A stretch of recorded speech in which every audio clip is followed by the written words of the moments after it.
I'm Bugsy and I'm an addict. I'm going to be reading just for today, June 28th, 2024, Group Conscience. Page 186, basic text, page 59. Working with others is only the beginning of service work.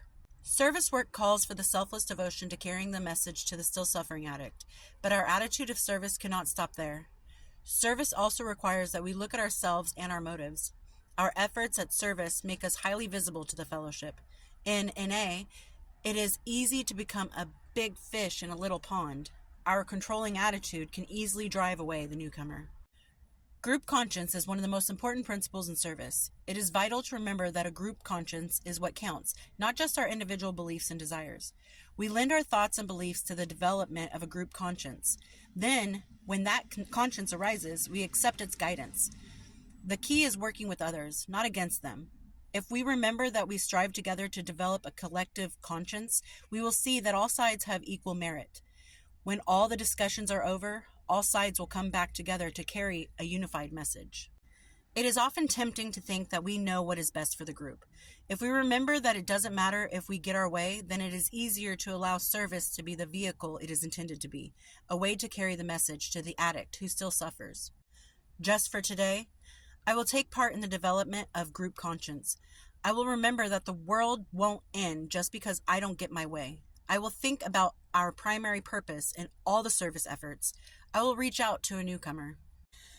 I feel like if someone gets a little bit of authority, sometimes that authority goes to their head, even if it's just the service of coffee. And I say just very, very generally because that is an important thing to bring to the meetings. It is an important service, is the coffee. But people who are running the meeting or running a part of the meeting, the chip person, the person who does the GSR, which is telling you, hey, this is what's going on in the fellowship world.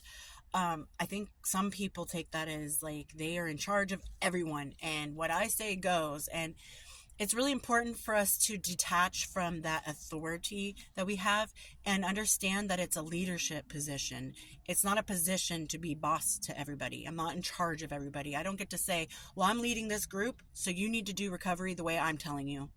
And there are some people who kind of fall into that and they have to learn that, no, I'm leading this group and I'm leading you. I'm leading you on a journey of recovery, and I'm giving you the guidelines and the basics of how to be in recovery. And the thing about recovery is not a straight line. It's not linear. It's very like branched out. So some people, we all go in the same path to recovery. We're going up. But sometimes that path kind of, I'm doing it this way. I'm going to do it this way. Some people truly believe that the only way to be in recovery is to become religious and believe in God and give yourself to God. Some people believe that in recovery you can't do certain things or go certain places. And that's, some of it makes sense. Like you can't be going to the trap house and getting, being around all the addicts. That's probably not good for your recovery. But as in like, you can't drink coffee. You can't have, certain things in life, like that's not your recovery, or you can't hang out with people who are still addicted, and to some degree that's true. You shouldn't hang out with people who are actively addicted without the intention of I'm hanging out with them to keep them away from the addiction. So if you're going with them to wherever they go to get high, sure, the people leading should be like, hey, don't go to that house. Don't go to that house. You're gonna relapse. But if you bring that addict who's high off their ass to the meeting, that's great. So I think it all depends on who is leading. That makes it a good fellowship, a good Narcotics Anonymous group. And I'm kind of bird walking a little bit and kind of going off topic. But it is something that we have to understand, that when you have a group of people, you have a group of personalities.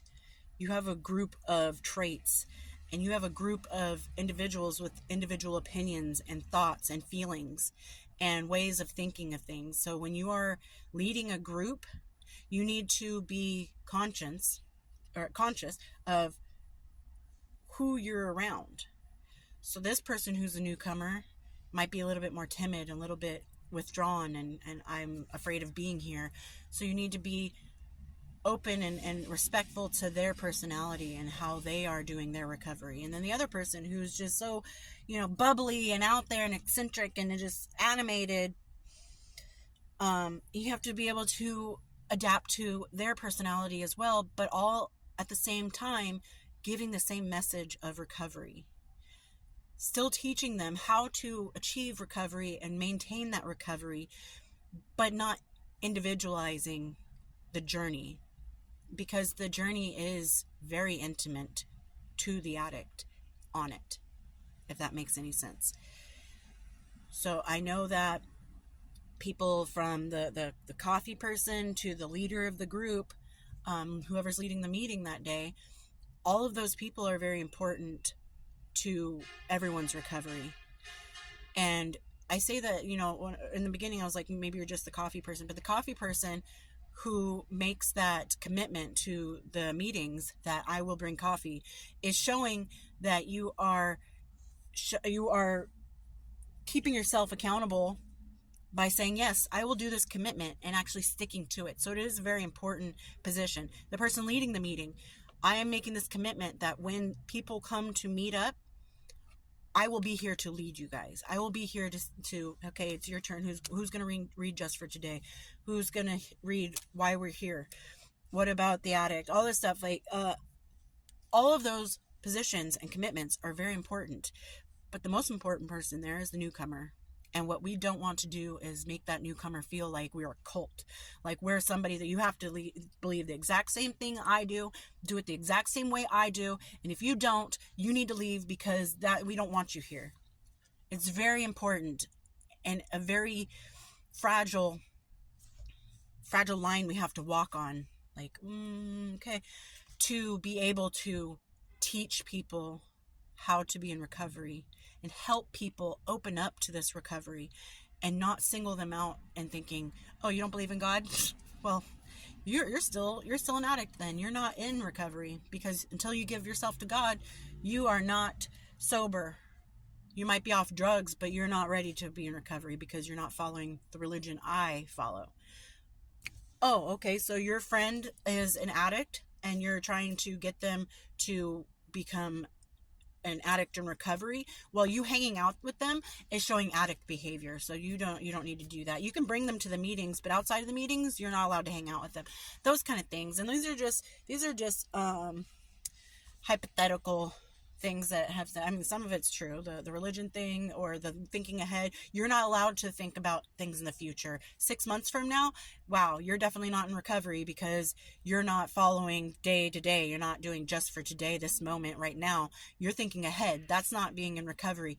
That's being in a fantasy world. Those kind of things can really damage the newcomer's idea of recovery and Narcotics Anonymous.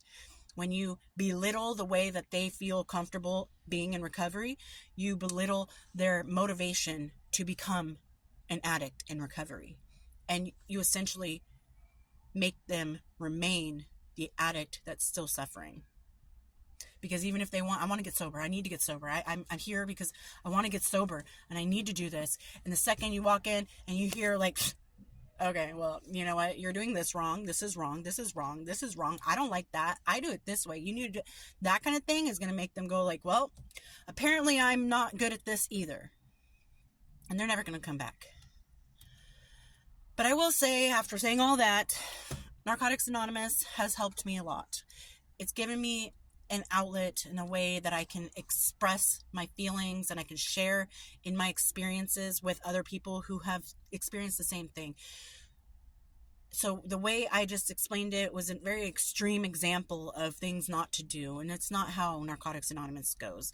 I would say that 99% of the time, it's the most relaxing, welcoming, and open place that you can ever go to.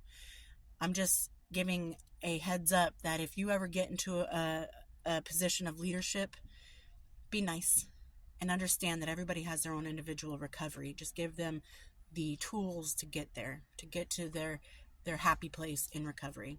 And I hope everyone's doing well out there, and I'll talk to you later. Bye.